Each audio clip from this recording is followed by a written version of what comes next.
Good morning, good afternoon, good evening, whatever time of the day it is for you. My name is Steve, aka Bronx and Shy 13, aka Neutral Bronx, and I am accompanied by.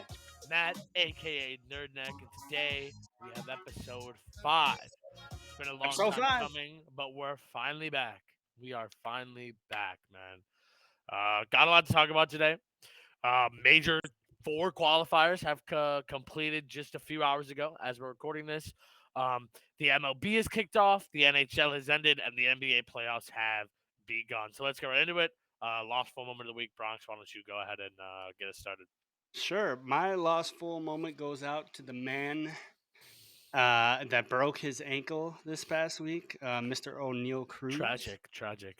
He goes to slide at home.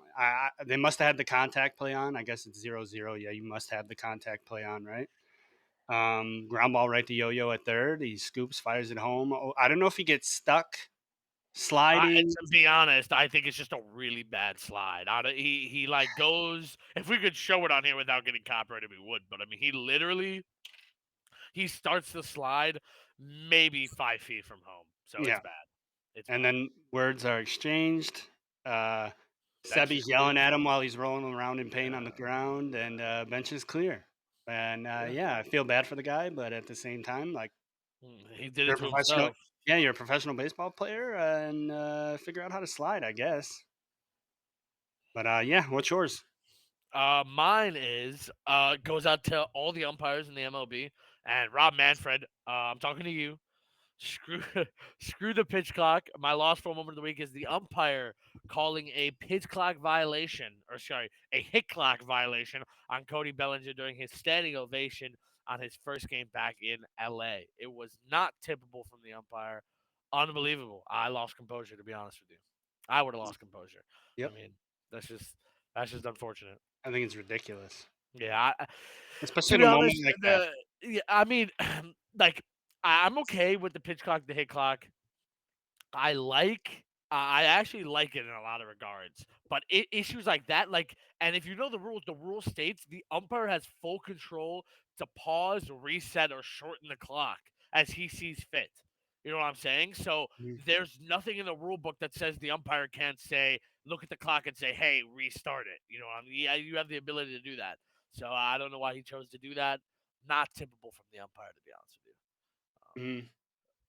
All right, so we just did Lost Fulls, and we're just gonna jump right in from Lost Full to the CDL. To be honest, we lacked off a ton on the CDL, and we missed all the qualifiers. I'm not gonna lie to you, All of them. but we're just gonna go through standings and notable teams and predictions. To be honest with you Mhm, guys, mhm. there's too many games to go over. It would literally take 10,000 years. So to start, we have two teams go 0-5. Uh, with the same exact percentage win too. Both LAG and Florida go 0-5 Going with a 5.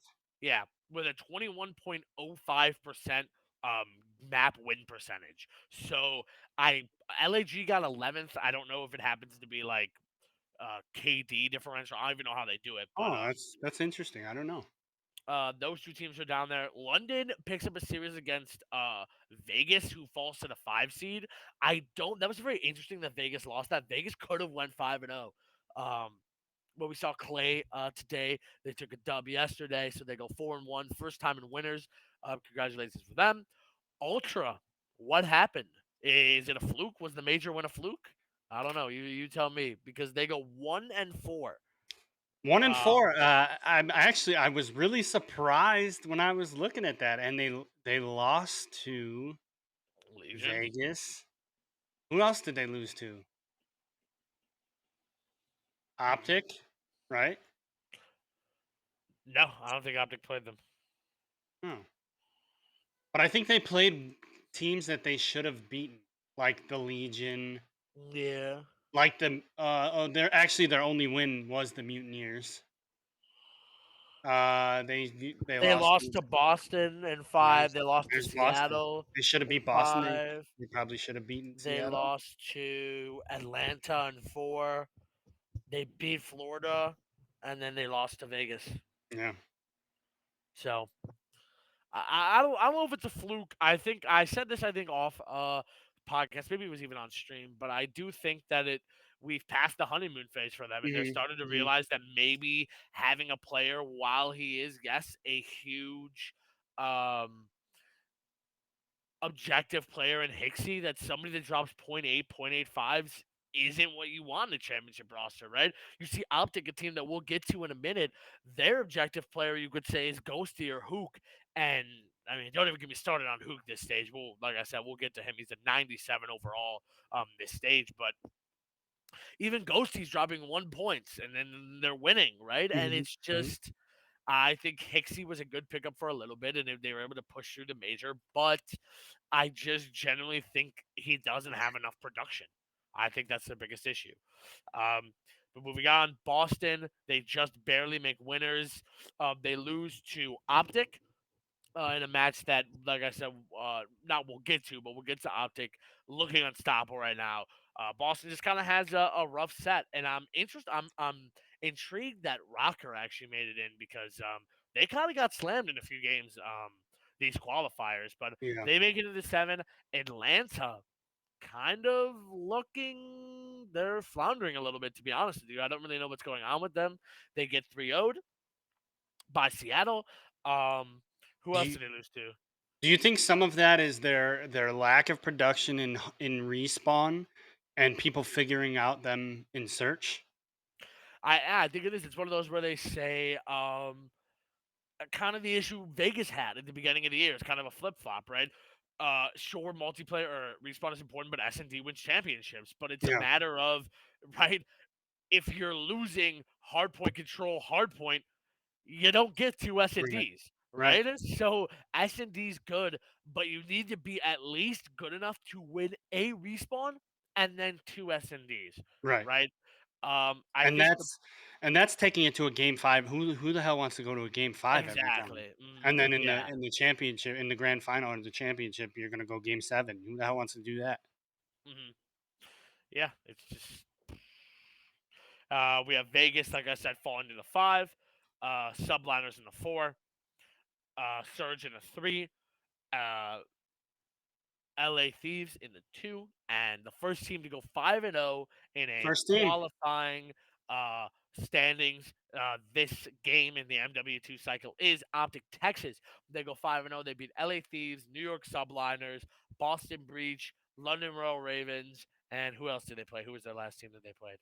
LAT. Tell them. No, I Tell said them. LAT. They played LAT, Subliners, Breach, London. Did they play Rocker? Yeah, I think they played Rocker. It doesn't really matter. They're unstoppable. They didn't lose a single hard point in the qualifiers. They're 8-0 on Mercado ever since getting Dan Ghosty. They've 100-point clubbed um numerous teams, including Atlanta FaZe on Mhm. Fortress. They are unstoppable right now. And Subliners, Thieves, for both those teams, they were their only loss, right? And we saw, I don't know if you saw the Thieves hardpoint today in the first match against LAG, but it was absolutely amazing. Came down the wire, but yeah, to be honest with you, Oh, Optic was is that the one that was Fat Fortress yeah, and it ended uh, on P2? yeah. That was Optic nuts. is Optic is looking unstoppable right now. I heard Scrap on stream said, and so did what's his face, Scump. They're not just the favorites this major; they're the hard favorites, Mhm. and really, I think so. I mean, their hard point is looking disgusting. They're playing a Boston Breach team that they just beat, you know. Mhm. So I don't know. We'll see what happens. I have the bracket here. Actually, I'm going to share screen real quick to show the bracket. We have the bracket here. Optic Texas play. I believe it's the last game of the day that day. Second to last game. There at 5. Optic versus Breach. Let's just do like a quick run into the first round before we just the first round because Mhm. excuse me, second round will come later. Optic Breach. I see Optic winning that. I'd say Subliners they Legion. I don't know. What do you think? The Subliners might be better skill wise, but are the Legion just on a roll right now with Standy? I don't know. I think it's Vegas might win that. That's a close it's one though. I think it's gonna come down to the like a Priest, like a Priesta Clayster sort of AR mix Who can duke it because out? right, because Standy and Hydra are gonna go toe to toe, right? They're gonna be Yeah. battling the entire game. I don't know. To me, that's a toss up. People will say Mhm, Hydra's better. I think Standy is an unbelievable slayer. mhm. Um, and then Temp's gonna be Temp, and TJ's the S&D goat right now. Yeah. And then I mean subliners, the Bulldog, he played pretty well today, but I mean I don't know. In I'm actually gonna my say eyes, Legion, to be I honest with I think you. the Legion go 3-2. Yeah, yeah, I would agree with that. Then we have Optic playing Legion in winners round two, but we'll get to that next episode. Mhm, Thieves Rocker, I think Thieves are the pretty heavy favorites here. This is 2v7 right here. mhm, mhm. So um yeah. Or is this 2v8? I'm looking at it right now. No, this is 2v7. 2v7. So I'm pretty sure Thieves win this. Surge Phase. I'm gonna have to say Surge just because Phase has been on a little skid and Surge kind of just pooped on him, to be honest with you. But the only thing about Surge is they've had some land struggles, right? They've had some struggles on land. They had went through that huge slump, the major end of major two to the big through all major three qualifiers. They were on a Mhm, huge slump, but I think Surge just got their momentum back. I think as long as Mac can play the way he's been playing, we know AG and Lamar are going to play as well as they can always play. mhm. Accuracy, we've talked about it before. I don't know. He still is playing meh, but he's that veteran presence. He's that IGL, so we'll deal with it. As long as Mac can pick up the pace, I do see Surge getting a win here. I think this is another toss up, and it's based purely on how well can Mac and excuse me, I meant to say Dante, not Lamar. Sorry. Sib and Pred are always going to play good. Well, always. But we know that they have the talent and they should Mhm. be where they are. That's just how that is. So I do think as long as Mac can pick it up, uh, we should be in good standing. To be honest, I think Surge should be in a good place to win this. But I do always think you can never count out Face. I don't know. Nope. What do you think? I think Atlanta's gonna win it. I think it's gonna go to game 5. I think Atlanta wins 3-2. It's I think complete that toss up, to be honest. I'm gonna say Surge right now because I'm Mhm. hoping Mac can keep the momentum he's kept. But like I said, I can't really count him out. It's not a hard favorite. It's like a 49-51 type of thing. I mean, You know but what I but mean? before this major started, you could say FaZe was like an S tier team, could you not? And 100%. they're middle of the pack right now. I don't know what is going on. I mean, the word around town is Slasher's got to go because he dropped an 8 kill hard point or something, a 7 kill hard point, and people are Yeah. going bananas and already finding replacements for him. Does do they make a change? I don't think FaZe will make a change though. I I'm trying to think. They haven't made a change in one, two, three, four in 4 games. I don't think they've made a midseason change in the last 4 games because they've Yeah. always been that team where it's like you have that core three that are just like the only way I can describe that is the 2019 Warriors, right? I mean, you have KD who's Celium, you have Curry who's like a Beezy, and you have Clay who's like Simp. To be honest, that's kind of a perfect comparison if you ask me. Just just 3 players that just absolutely just shouldn't play together for just fairness of the league type And then thing. you have an aging And veteran, Andre yeah, Iguodala. and like you said, it's kind of a plug. You said earlier on an earlier episode, Yeah, Phase at this point is kind of a plug and play, it's a right? plug-in game. I think Slasher is a good IGL, but could you put accuracy in there and get the same result? Could you put maybe even Illy in there and have the same result? I don't know, I but don't I think so. I know don't think Illy would be a good pick. But hey, I told you, I texted you, and I told you, I think Dylan Attach would be a perfect player in that system. Like, I like that. I don't know how much attached differs from Slasher though. Like we said, Mm, plug and play type thing. How much is he gonna? It's one of those where it's no more who do we need to fill the role, but it's who can fill that role and be productive is yeah, the biggest issue they have right now. But yeah, that wraps it up for the first round. We'll more on the CDL this upcoming week. But yeah. yeah, Optic looks unstoppable. Vegas is looking really good. Thieves looking really good. No, excuse me, not phase. Face not looking good. Thea's looking really good. Face looking like they're faltering a little bit, but we shall see. We Yep. shall see. But that kind of ends on the CDL segment, a little bit shorter. But yeah, to be honest, we kind of just missed all the qualifiers, and we just don't have time to Yeah. go over what is that, 60 matches? Sorry, Yeah. we don't have time to go over 60 matches. So yeah, all right. That is it for the Call of Duty side. We're going to move to sports. We have a ton to talk about baseball today.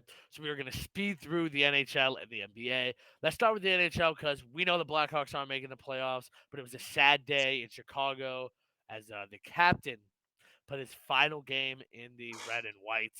How do we feel about that? It's bittersweet. You know, I get why the Hawks are moving on because he's going to be expensive, or at least he probably would have been expensive for them. And you know, his body is kind of failing him. I mean, Yeah. he's got some sort of autoimmune disease, Illness. Yeah, he missed the whole year. something wrong. Yeah. But I watched the entire game, and it would have been bittersweet had Yeah. he actually made that breakaway. He got a goal, though, so. He did score. He did score in his final game, which was kind of cool. That's got to be pretty cool. His dad was in attendance. They were showed his dad on this on the big screen and everything after he scored. So, um, Yeah. but yeah, the end of an era. There's not one Yeah. member of the last Well, Stanley Cup yeah, play, left. whatever Stanley Cup Well, player on that series. note, this was the first year a Cub wasn't on the opening day roster from the 2016 team. So, yeah, I mean, yeah, bittersweet. He gets the goal. I mean, he's a Hall of Famer, no No doubt. doubt. You know, two-time Olympic champion, three-time Stanley Cup champion, numerous awards on the side. That, to be honest, I'm not big into hockey awards, but Conn Smythe. yeah, I mean, he's definitely. I agree. It's one of those where like you want to hold on, but like for what reason? Right. He's going to be expensive. His production's not there, especially if he's Hmm. not playing. Due to Hmm. whatever may be going on, and you know, I think whoever was in, they said, yeah, they had to talk with him, and they're like, yeah, we're not going to resign you. So, Yep. he's still going to be in the league. Uh, I don't think he's going to be as big of a threat as, let's say, Kane still is. Hmm. Neither of them are in prime form, but yeah, just like congrats, just on the great career in Chicago. Maybe he could do something else elsewhere, but yeah, just a little bittersweet to see that end. But yeah, Yeah. as for the Blackhawks, what did they end up being? The fourth worst, third Third. worst team in the league. Third. So we still have a chance at that draft pick. So hoping that the lottery works in our favor. It won't, probably not. But yeah. Anything else on the Blackhawks, or is that about it? Tank for Bedard, and they couldn't even do it. They had to Yeah, throw some wins in there. They got a point in Taves' game. it's unfortunate for the fans. They said. All right, moving on to the NBA. The NBA playoffs just started. The Bulls win the first game. I'm so excited. I'm like, yes, they beat the Raptors. A comeback win. Demar's daughter is in attendance too. Screaming at the top of her lungs. Yeah. It was. Um, I saw the funniest meme, and it was LeBron with a referee next to him pointing at the crowd, and it was like if if LeBron was on the Raptors, what he would do. yeah. 'Cause she Did was. you? You could hear the audio through, like if you were watching the Yeah. telecast. I saw this interesting video that it's very interesting when I listen to it that like they're saying because the Lakers started off what 10 under 500 at least. I mean they had a rough start and they ended up with the seventh seed in the East, Yeah, I mean they were or talking excuse me, in the about West.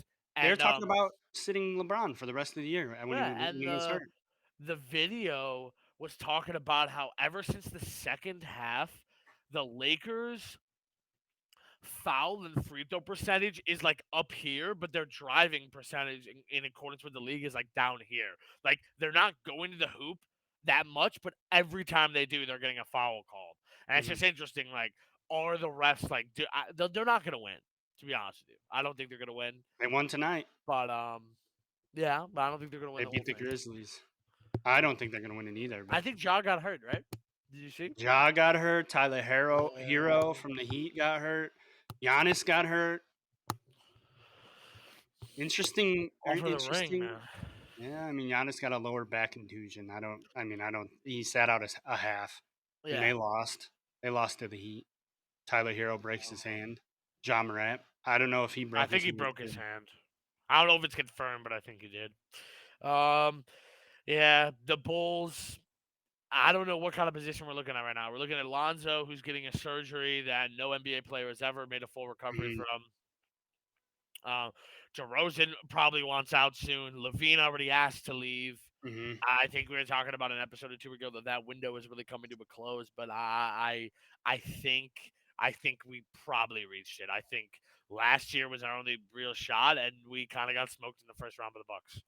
So I do not think that the Bulls will be a real threat until they figure out either that they A want to rebuild and that starts by tanking a year and getting a high draft pick, or B go out and spend money on superstars. I would just go for the tank because right now we're in this weird like I've Limbo. noticed it like yeah this limbo in the league where like you have the really young rising stars and the really old stars, and there's like nowhere in between. Like you have like your Currys, your Thompsons, your Durants, your Hardens that are all into their 30s, and then you have your John Morants, your Lucas. The only really like are your Giannis's. Even though Giannis is relatively older, your only like big middle aged star right now is Jokic, if that makes sense. Like I'm Hmm. saying in like league terms. And I think Yes. it's like these older guys, you don't have enough productivity for maybe like Clay and stuff like that and Curry, but you can't build a team around them. They won't be in the league long enough. You know what I'm saying? Like a dynasty type team. And these young guys probably want too much money at this point that the Bulls just can't afford. So if I were Yes. them, I would tank. I'd just get rid of Levine, DeRozan, um, maybe even Ball. But I to be honest, he still have 2 years left on his contract. And his injury kind of brought that 2022 team down, Yeah. really. I mean, Mhm. if he doesn't get injured, maybe we make a better run than we do. I mean, he's one of the best playmakers in the league in my opinion, and it was just really upsetting to see him get hurt because he was a key. He was a big key to our offense, but Oh, absolutely. And what are you Pat gonna do? Beverly retired. Pat Yeah. Bev retired. I mean, wow, it was just a publicity signing though, let's be honest. Well, hey, but there was some statistic that I just saw that since his return or since his signing, the Bulls in the second half had the second best defense in the NBA. There you go.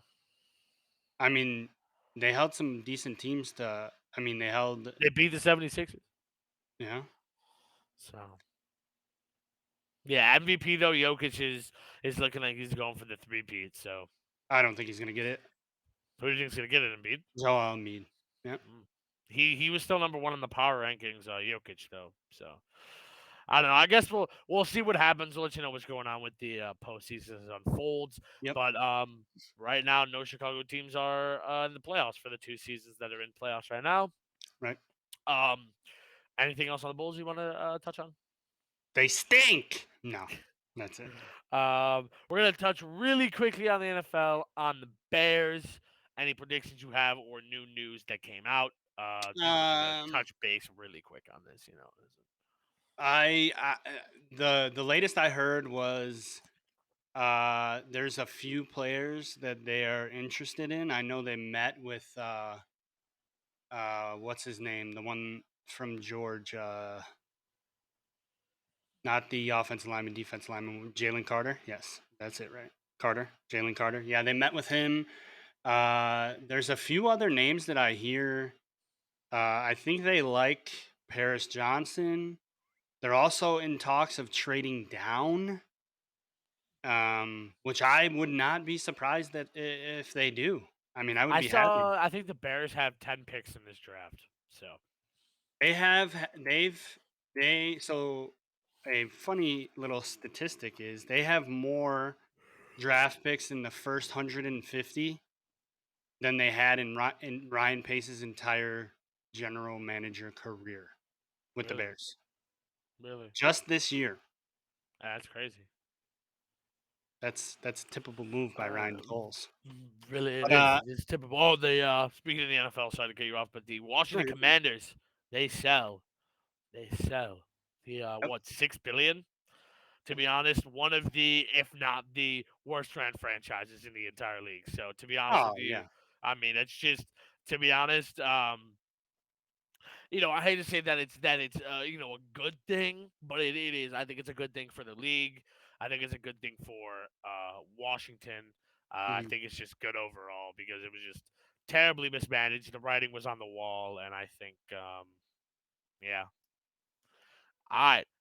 We're going to be moving on to our final and longest sports segment of the day, the MLB. We're going to talk about how things have gone in the first, 10, 15, 18 games of the season, Mhm. how the Chicago teams are panning out, and how our predictions and how early season moves have worked out so far. And to do that, we're going to bring in our Chicago baseball analyst. We have Chris. Come on in, Chris. How you guys doing? Hello, Chris. How are you? Hey, Chris. Good. How are you, Good. Good. Good, Steve? good. So why don't you give us a little rundown on how the season has started for both the Sox and the Cubs? Yep. So the Cubs start off their season 8-6, which honestly is a good start considering their opponents. Sox start their season 6-10. Not where they to catch up. I want to start off on the north side. We're gonna go talking about what news that just broke. Uh, what was it? 2-3 days ago. $500 deal. So obviously in the beginning of April, it's not necessarily the time in which players get extended like that.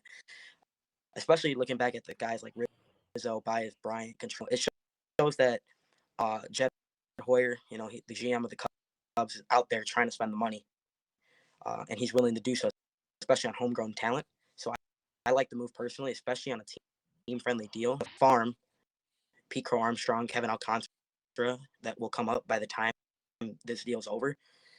So you get a really solid lefty bat in your lineup. Switch, he can hit from both sides, hits for power. I like the move.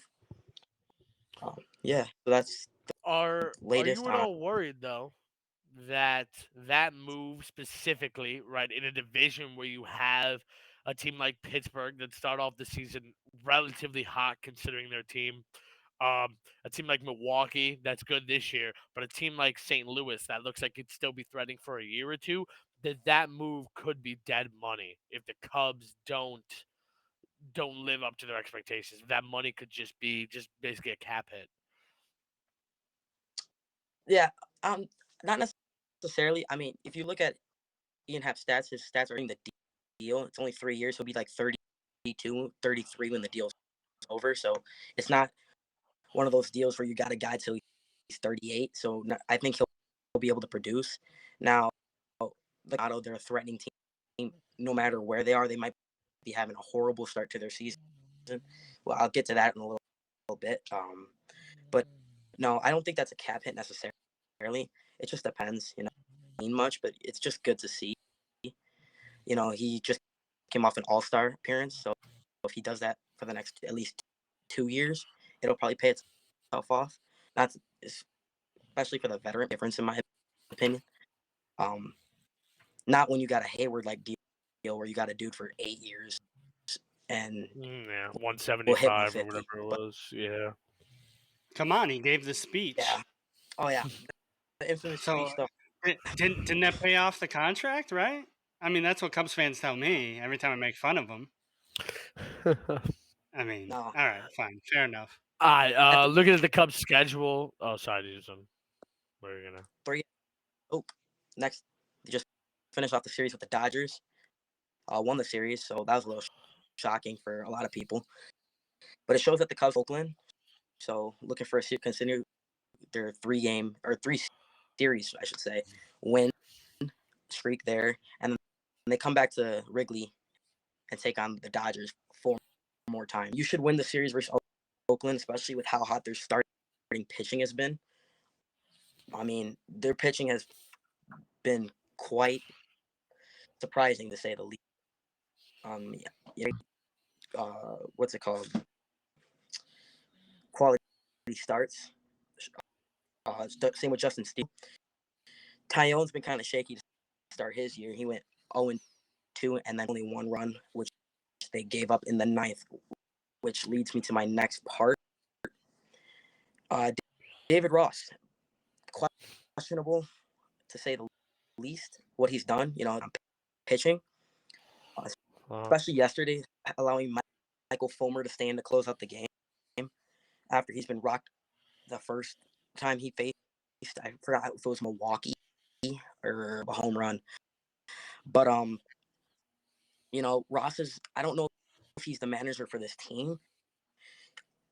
I, I was really hyped about the signing. I'm not gonna lie. When they did, his decisions just give me infamous Joe Madden vibes, which I not in the positive way. I mean, you could go back to that 16 game, taking out Hendricks to put in Lester, which really didn't make kind of over manages. Another decision I didn't like is the day after Nelson Velasquez hits his go-ahead grand slam for Seattle. I was in the bleachers, He doesn't by the play. way. You leave him out the lineup, like Yeah. it's not even a thing. Like, what sense does that make? Having one of your hottest hitters sit. I mean, on David Ross. I mean, Nerd Neck, you got any takes on David Ross? I think I agree with you. I think he's interesting from a managerial standpoint. When they first signed him, I was like, "Oh, here we go again." He's kind of just gonna be like a Renteria scapegoat type guy, just someone that you're just gonna bring in that like when they can fire them, when they're in a position to start doing good, then they just shove them aside and they're like, "Oh, thanks for the 3 years, 30 million to manage this shit team." But the turnaround they made is surprisingly quick. And I think we're going to start to see as the season progresses that when you put a manager like that with a team that's expected to do good versus just a tank type team, you're going to have the issues you're seeing because you have someone who's used to playing with a team of guys that is low caliber. And then you're going to start talking about higher caliber guys that you're going to manage like a lower caliber team, especially with someone who's only had experience with like that. You're just going to run into problems.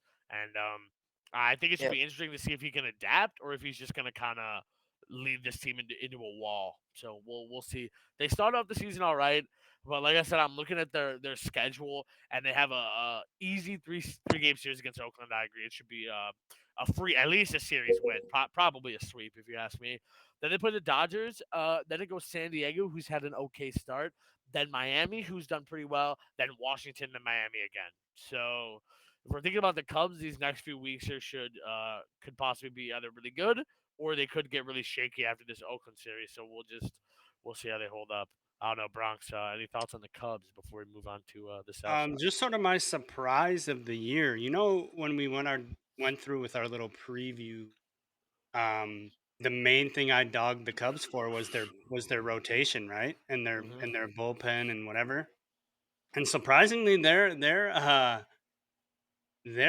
rotations actually look relatively strong, and especially from Marcus Stroman. I mean, the guy's pitching like he was for the USA in the WBC. He's Yeah. looking like a young Marcus Stroman, the guy that everybody was looking to. So we'll see if it holds out. I don't know how long it will, but we'll see. I mean, so far so good from the rotation that I dogged. I apologize. But I was dogging the entire pitching staff of the Cubs because I still to this day have no idea who half of them are. Julian Mayweather or Merriweather. I don't know. I'm just looking at the Cubs pitching staff. Um, if you guys, no. Yeah. um, I don't know if y'all saw, but did you guys see that when the Marlins are hosting the Cubs, they did the Bartman Appreciation Night thing? Did y'all see that? Mm-mm. Yeah, No, but that's trolly. they made a poster with Jazz Chisholm, and I forgot who the 2003 Marlin was, but Bartman Appreciation Night. I mean, I get it's kind of funny, but at the same time, a little fugazi if you ask me. But um, Oh, he's a little salty over I there. don't A know, little salty Cubs fan action. a little bit, a little bit. No, yeah, I think these next few weeks are going to be crucial just to kind of either give the Cubs some backing or to watch them uh just kind of roll over, I guess. And like you said, St. Louis is always a dangerous opponent. And just because they got off to a bad start, you see Milwaukee have a good start, St. Louis have a bad start. I think Milwaukee will stay up there. but it's really now who can come out of this next like month or two stretch and I guess get a lead for second place right now, unless Yep. Milwaukee has some sort of terrible streak. But I yeah, mean, moving over to the south side. Oh, uh, sorry. Do you have one more thing to touch on? my bad. I interrupt you really quick. I want to mention former Cub Wilson. He's batting 174, no homers, only 3 RBIs, and a 451 OPS. I mean, Cardinals fans, I don't know if you worry just yet. But I mean, he's having a hard time transitioning pitching staffs. He's looking very shaky. He doesn't look like the Wilson Contreras that wore this exact jersey. Mm-hmm. I don't know if I like to see that. I mean, it's still our guy, but at the same time, when you're doing it in the Cardinals red, I mean, it's a nice little touch to backstab in that week. I pick it up. Um, although I guess it's kind of surprising that he hasn't started off the season that hot, but he is in the last 3 years a 240 hitter. You know what I'm Yeah. saying? And like you have a few anomalies out there like Grandal for 1 or 2 years, not recently, but what's his face? The dude from the Royals, Salvador Perez, right? Someone who's actually decent defensively with a good arm that just hits, right? He can hit tanks. Um, and I think that having a 250 average catcher that's good, very good defensively is all right. And I mean, you're not looking for a four hitter out of Contreras, so I think St. Louis will be all right. They have Goldschmidt, Arenado, they have the MVP, one of the best defensive third basemen in the league, one of the best defensive catchers. I think they'll be all right. Um, Oh yeah. but yeah, moving on over to the south side, it's been kind of a slow start for the White Sox. Not a great start. Yeah. What do you guys think? What are you guys thinking? So They stink. my personal, or yeah, I mean 6-10. I mean, it sucks to see, especially it's the same song that the White Sox have been playing for years, year in and year out. Now you got Tim on the 10-day and Yoan on the 10-day. Eloy just comes back, both stepping up, hit a walk off yesterday. I see a bright future in that guy. Um, Mm, but the pitching, man, the starting rotation has been nothing less than awful. Besides Cease, uh, Cease 2-0, 2.01 ERA, Clevenger 2-0, 2.2 ERA. yeah, But and they other threw than that that, game for man, Clevenger, the rest man. of the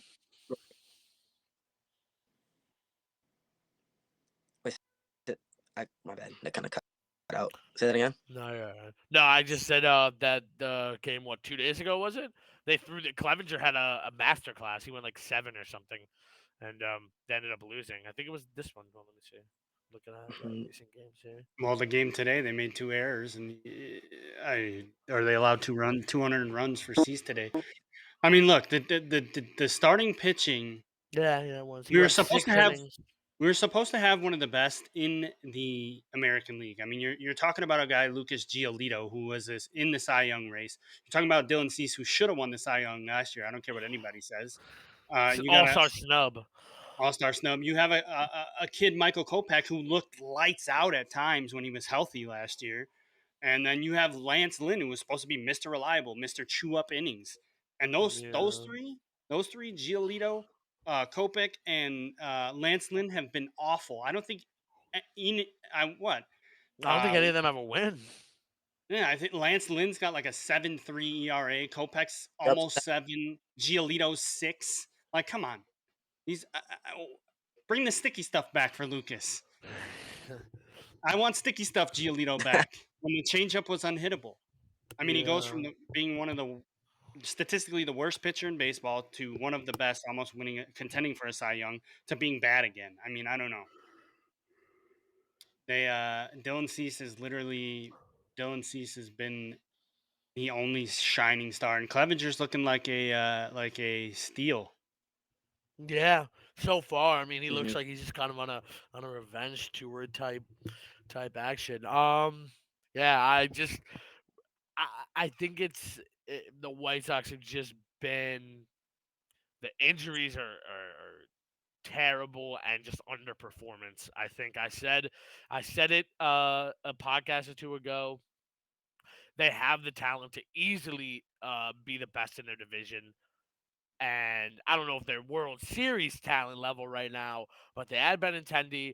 They have one of the best pitching staffs, right? They have, and it's just a bunch of guys that every season you look at them and you're like, they could be really good, but you've just come to expect them to be really bad. You Hmm. have Eloy and you have Moncada, but both of them just aren't, they just don't play well. And when you want to sit there and be like, look at them, they're young guys, tons of talent, power, they're going to, Moncada can hit for average and power. He's got an absolute cannon from third base, but they just underperform every year. And to be honest, it's quite upsetting.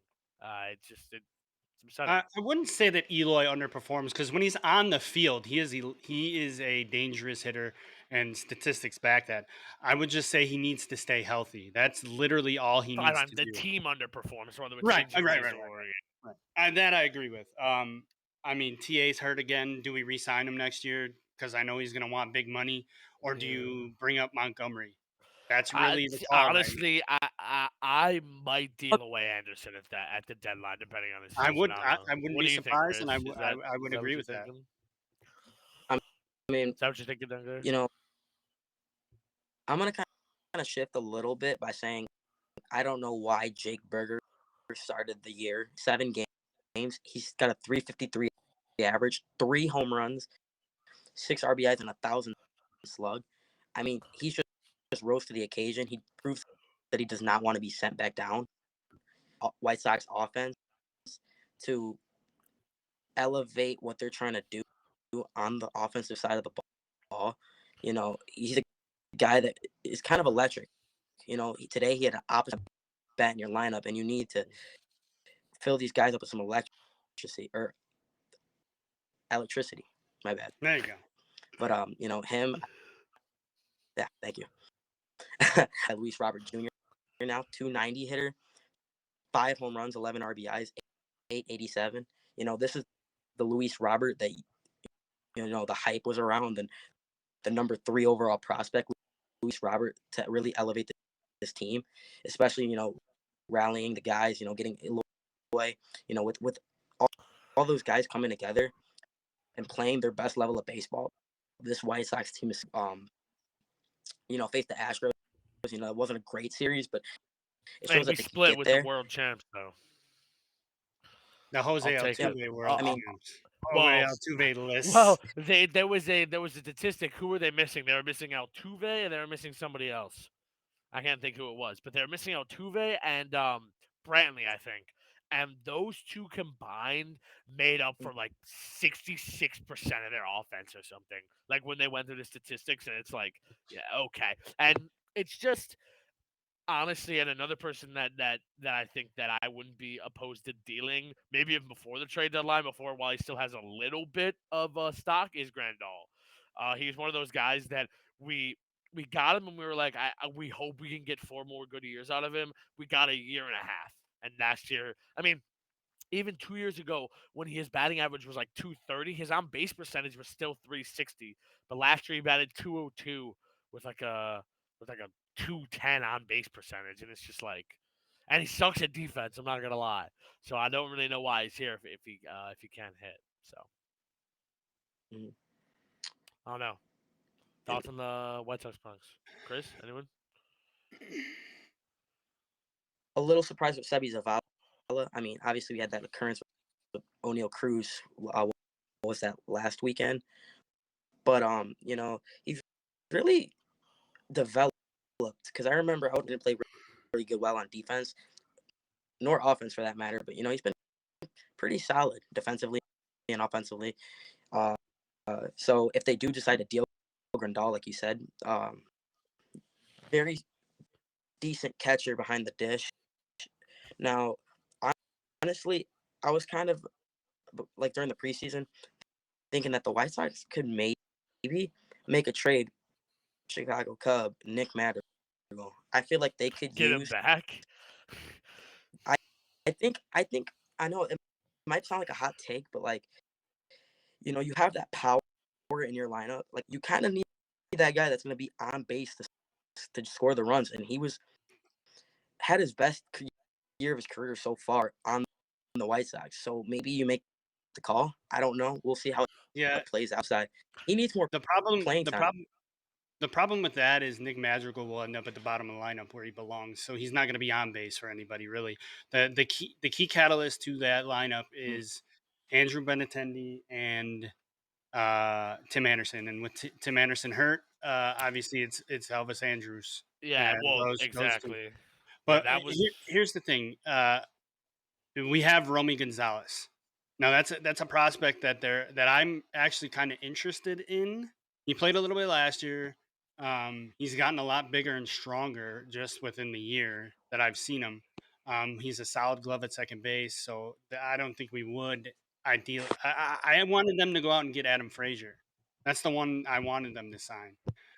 But I mean, it is what it Mm-hmm. is. I think they're just waiting for Colson Montgomery. I was saying maybe put Yo-Yo back at second and put Colson at third and leave and sign TA, but I don't think that'll happen.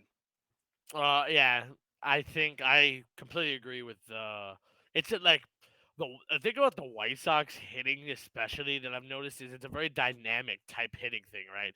You have Mhm, Andrews, who's not a great hitter but a good defender, who's then picked up by Anderson, who's a really good hitter, but like probably an average, maybe slightly below average. I'd say average though for the most part. mhm. Shortstop, right? You have Robert, who's a fast power contact guy. Obviously, gets on base, but then you have Eloy, who's just like full power. And it's one of these things where like if you're missing a piece or two, it just doesn't really work, right? You have Anderson who's out, and you have no one really to fill his place. Because even Gonzalez is hitting, I think, like 190 right now, or probably a lot worse than that. He's hitting under 200 in what 9 games that he's played. Anderson's out, and He's at Andrus's 19 at bats. uh, okay. How So many has he's Anderson had? How so many has Anderson he's had? for 19. I don't know. Look him up. TA has had 47 ABs, What's he batting? 298. He started the season actually really hot. But yeah, I don't know. I think yeah, they're a very dynamicized team, and uh, if you if everyone's not there, I don't think we're gonna do too well. But how's the upcoming schedule look for them? Let's see. Uh, we have a 3-game set against Philadelphia, then three against a super hot Tampa Bay, then Ugh. three against an even hotter opponent, not even hotter, but a just as well matched opponent in Toronto. Then 4 more against Tampa Bay. So we are in for a bad stretch. Uh, Hunker down because then it gets a little bit better though. We have 3 against Minnesota, who start off hot but are looking pretty human right now. Cincinnati, we have a 3-game series against them. Then 4 against Kansas City, which that's 7 games in a row that are all winnable. Definitely 2 series wins, I think. Maybe 2 sweeps.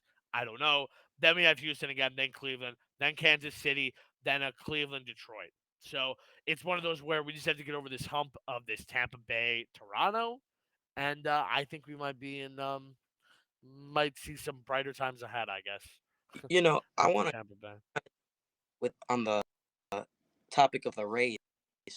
Now, do you guys think that the Rays are contenders or pretenders? Because all the teams that they were what, but when they played the Blue Jays, they're 13-2.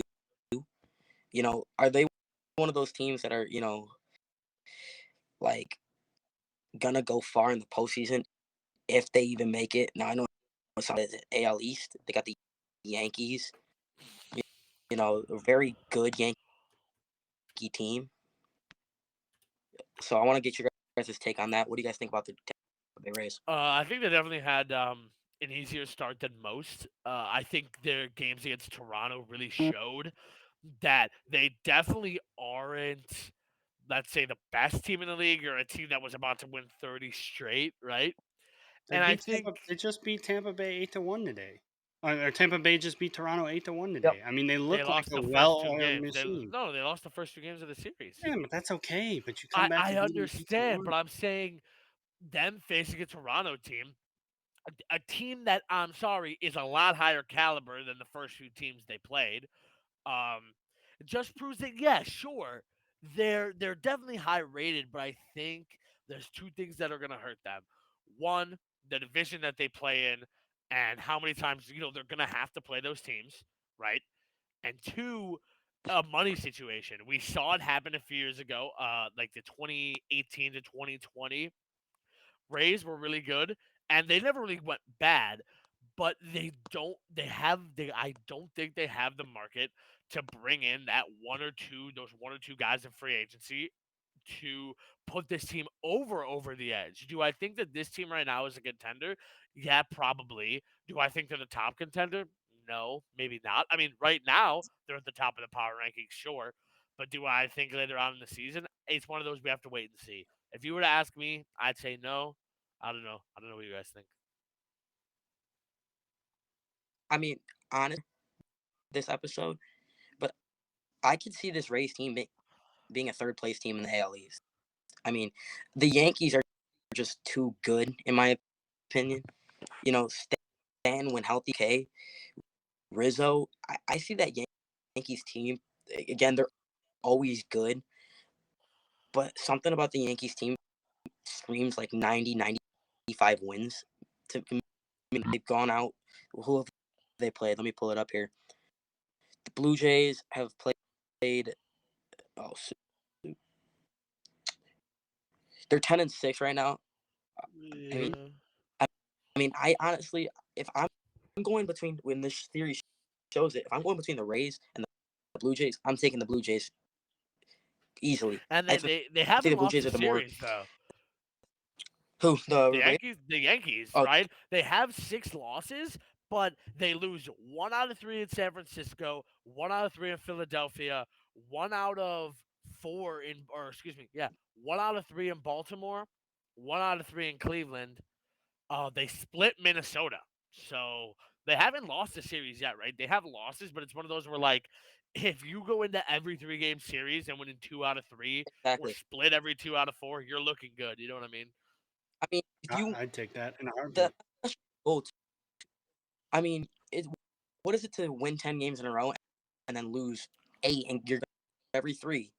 You are over 100 win team and you are one of the best teams in baseball, and that should be the goal. And the Yankees do it, and I don't think it's talked about enough. I mean, this is a very. I don't want to get too far ahead of myself. We are 15 games into the season. We still have 7 months of baseball left, but I think. I mean, especially with Garrett Cole throwing an absolute massive potential World Series champion. But again, I don't want to get too ahead of myself. But I'm just saying the Rays are in a soup. They're probably in one of the toughest divisions of baseball. So for them to pull off a division, so I mean, the lowest team in the division as of now again is the Red Sox at 8-8. So it's a super tough division, and time will tell. Yeah, I would agree. I think this year they definitely have the toughest division in the MLB. I think Yep. maybe a year ago, year two ago, you could make an argument that the NL West was a little bit better, but yeah, I think ever since the Dodgers kind of fell apart and everything that they definitely have the hardest division, and I really am interested to keep an eye on how that's going to go. Yeah, that about wraps up our baseball segment here. Anyone have any final thoughts about things going on in the league or predictions? Anything. Bring it on up. We got Chris I down would there. like to. Go ahead. I kind of wanted to get to this. So we're 2 weeks into the season, and the pitch clock is, but you know, game times are down 30 minutes. I saw something interesting. I believe it was yesterday. Uh, Phillies, I think pitcher was safe for the teams to be pushing beer sales to the 8. We want our fans going home safe and not drunk a little bit and see the you know reaction to that. The people that this is tailored to are the people that are irresponsible with their I, alcohol consumption? I think to be honest, it's a overall for the teams, it's a lose lose, right? The reason they extended it in the first place was because they're like, oh Profit. shit, less time means less money. But then they're like, oh shit, someone goes home drunk from our game and crashes, right? I don't know if they're necessarily liable, right? I'm not a lawyer. I don't know how that shit works, but I'm saying like, No. still from a moral standpoint, you don't want that, on your hands. So it's like it's this mixed bag where it's like it, a big thing with baseball is a lot of people watch it, but it's one of those where it's a super dog days type of sport, right? You get to certain points in the season where people don't start coming as much as they did because it's like, you only go to a few a year, and it's like these teams do need the profits from the food sales. And it's, I know we've all been to a sports game, it's pretty egregious. You know what I mean? You're spending upwards of a few $100, depending on how many people you have there. And it's like, I feel like they're trying to save profits, but they're also don't want people to go home drunk. So it's like, what do you do? I think shortening when they sell it, like if they made it like the sixth inning, would probably be the smartest idea. If you ask me. Other than that, I don't really know what to say. To be honest, I think Yeah. it's one of those where it's on the teams to make sure that their fans are going home safe. So whatever they got to do is what they got to do, and I don't really think any team wants to have in their publicity that they sent a fan home drunk.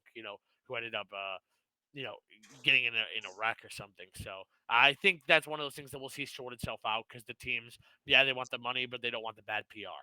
So I don't Right. know what you think, but. Mhm. What are your thoughts on I read an article, I don't know where it was at, and I may be wrong, but the number of hit batsmen is on the rise or is bigger or more than it was last year, and pitchers are blaming the pitch clock. Do you agree?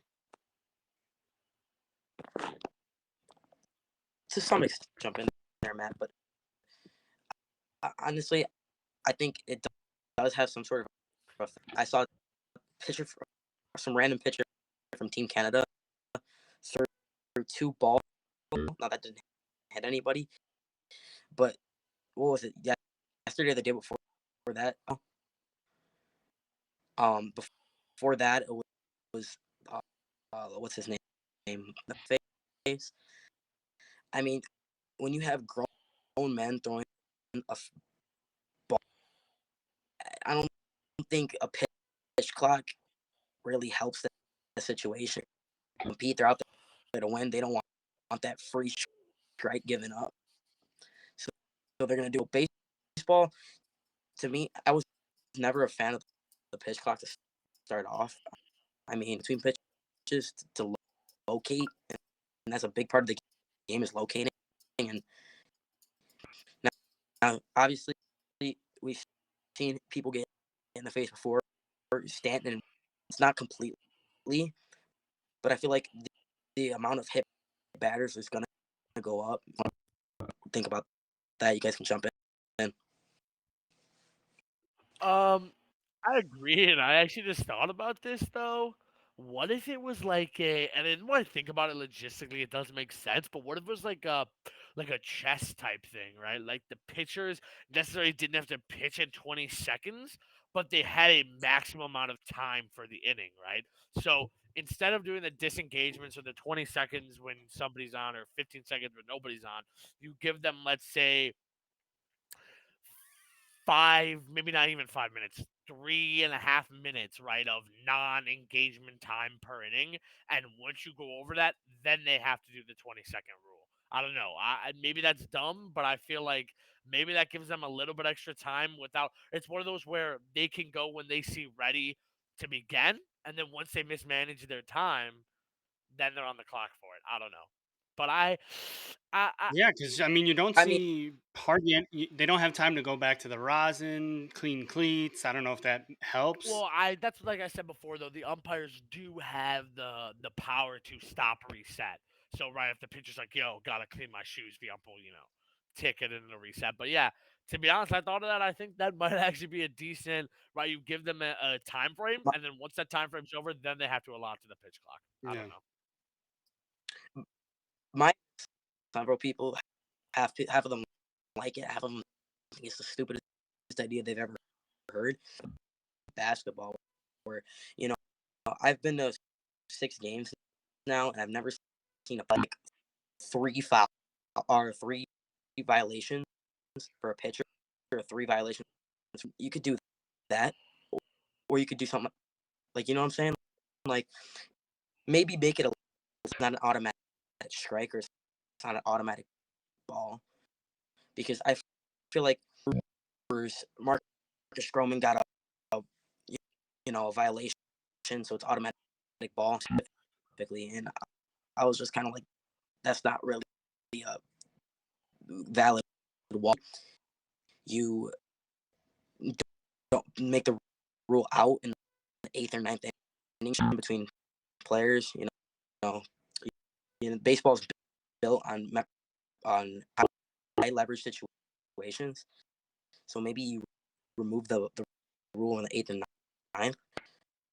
But we can go either way with this. We could talk about this for hours. I don't know. I've thought about that actually. That I think there definitely gets to a point in a game. This is what I'll say. I'm okay with the pitch clock, but if they don't at least think about taking it out in the postseason, I will be very surprised. Because I think the postseason is one of those things Yeah, where it's no right. The postseason, a game in itself is an experience, but the postseason is coming for someone who was at. I was at both of the White Sox home games 2 years ago when they were in, and it's just like it is an experience, and it's one of those things where it's like, do you really need the pitch clock when there's 2 games going on at once? I don't think so. And something I'm going to touch on this now, and I want to see how you feel about it, because personally it makes me so mad, the disengagements thing. The batter gets 1 disengagement, the pitcher gets 2 disengagements, and then if they disengage a third time and they don't get the runner out, he gets second base, or the next base. My bad. They treat it as a balk. Uh, that to me is literally the dumbest thing I've ever heard of, and it actually makes me mad. Like I watch games and it happens and it just makes me mad. Like I don't. How much time are they really saving by stopping 3, 4 extra pickoffs a game? 5 minutes? Like I don't know. I don't know. What do you think about that? What if, like, honestly, what if the hitter uses his disengagement and then gets dust or something blown in his eye? He's gonna have to suffer through it and risk Yeah, an yeah, injury. exactly. I don't know. Honestly, I'm waiting for the day when he can't call time because something's in his eye and he gets drilled in the face because he can't see the ball. Yeah, I I don't know. mean, not The not that they have the time to react, disengagement but thing. you know what I'm saying. Anyways, and that's the thing. Like, 2 players have already been hit in the face by White Sox pitchers, and I Yeah, think and Lucas Giolito was one of them that's saying the pitch clock rushed him. He was like, yeah. "Oh crap, I gotta go," and he let it go, and he drilled the dude right in the dome. So it's like I don't I know. mean, and it's just causing a I lot of mean, turmoil. We saw Anderson get ejected for it too. When they played San Francisco, what's his face was on the mound, and Anderson was like, "We have to make eye contact before he pitches the ball." They didn't make eye contact, and he was upset about it. And then he started chirping, "What's his face?" and he got tossed. Mhm. It's the whole thing is interesting, and I think they tested it out and they claimed it works, but it's very fidgety right now. As we keep saying, only 15 games in. I'm interested to see how it goes. It's a I don't know. It's a 50-50 thing. I truly hope it works out well though. close this off here, like, for this little topic, by saying, at the end of the day, the rule, you're catering, you're getting rid of true baseball fans and pissing give a single shit about the sport. You know what I mean? And that kind of irritates me to see, because again, maybe that this is just me being a diehard. I'd rather the game be 4 hours than 2. I want to get my money's worth. So I don't know. I just never really been a big fan of the pitch clock. I don't know. What do they say? Adapt or die, right? I mean, It's all about the Benjamins. I think we're in a situation where, you know, I can say this pretty profoundly. I don't think the baseball community loves Manfred. I don't think the league loves him that much. I think we're in a position where we're kind of torn, right? Because we have fans that like baseball, want to watch it like Chris is saying, in a legit way and not rushed. And you have teams that have kind of almost in a way doctored that into them though, right? Because the longer the game goes, the more money they make, the more things they Mhm, sell. mhm, The more time it gives people, I guess, to waste money. And then Manfred is like, he's trying to purify the game, but at the same time, he's breaking this streak of what has become the game. So is one of those where it's like he's getting it back to its purest form, but he's also getting rid of the form we've known for at least 20 years now. And it's very interesting to me.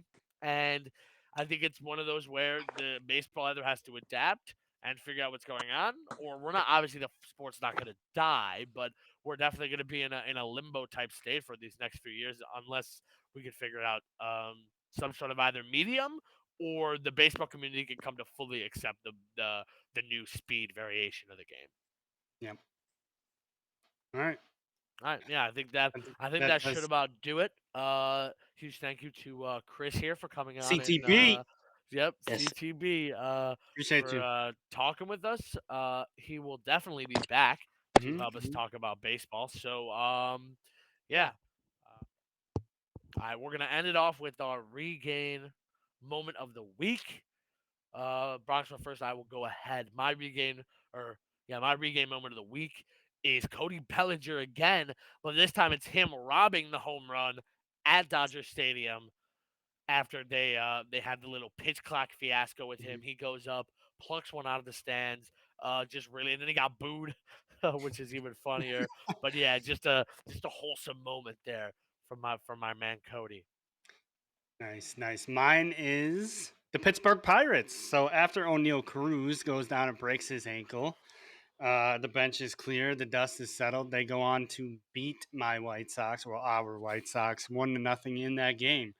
So just a regain moment out of them, and I think they think they won that series too. Yeah, they took 2 out of 3, I Yeah. believe. So a regain there for the Pirates. Yeah. And hopefully that ankle. I don't know if that ankle will sideline him for the year, though. We'll find out. Maybe not. That about concludes, unless we have some worldly news, I guess. Donald Trump is arrested. That's a big news He was story. arrested. Yeah, Wow. we'll see how that pans out. 36 counts of criminal business misconduct or something like Was he misconduct, arrested? Was he arrested misusing. or Well, indicted? sorry, he was indicted, but you know what I'm saying. Ah, Same difference. He was taken into custody. He was charged.